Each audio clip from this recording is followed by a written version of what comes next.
C'est un constat alarmant, 18 à 20% des adolescents de moins de 17 ans sont en surpoids et 1 sur 2 le restera à l'âge adulte. On définit le surpoids grâce à l'indice de masse corporelle, l'IMC, soit le rapport entre le poids d'une personne et sa taille au carré. Si l'IMC est compris entre 25 et 30, la personne est en surpoids. Et les raisons en sont multiples, malnutrition, origine héréditaire ou comportementale, mais pas seulement, comme l'a montré une étude menée entre 2006 et 2009 dans 24 lycées de la région Lorraine.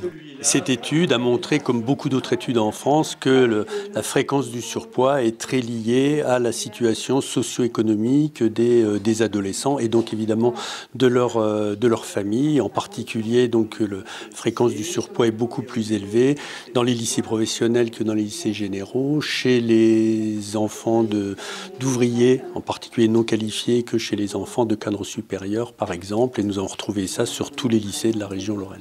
De cette première étude dite Pralimap pour promotion de l'alimentation et de l'activité physique est né en 2012 Pralimap INES, INES pour inégalité de santé, un programme de prévention et de recherche mené par l'école de santé publique, l'université de Lorraine, le CHU de Nancy, le Conservatoire national des arts et métiers en Lorraine et le rectorat de l'académie Nancy-Metz, le tout financé par l'Institut national du cancer, car le surpoids est éminemment lié à nombre de problèmes de santé, diabète ou troubles cardiovasculaires. Il n'y a pas de solution miracle pour lutter contre le surpoids. Il faut savoir prendre son temps pour aller vers des activités dans le domaine de l'alimentation, dans le domaine de l'activité physique qui soient équilibrées et qui s'inscrivent dans une stratégie de plaisir, de convivialité et pas uniquement d'interdit. C'est toute la stratégie du programme Pralimap INES mise en œuvre exclusivement dans les 22 lycées vosgiens et proposée aux élèves de seconde en surpoids repérés via leur IMC lors d'une consultation avec l'infirmière scolaire et par questionnaire. Ceux qui ont accepté ont suivi un accompagnement anonyme et multidisciplinaire,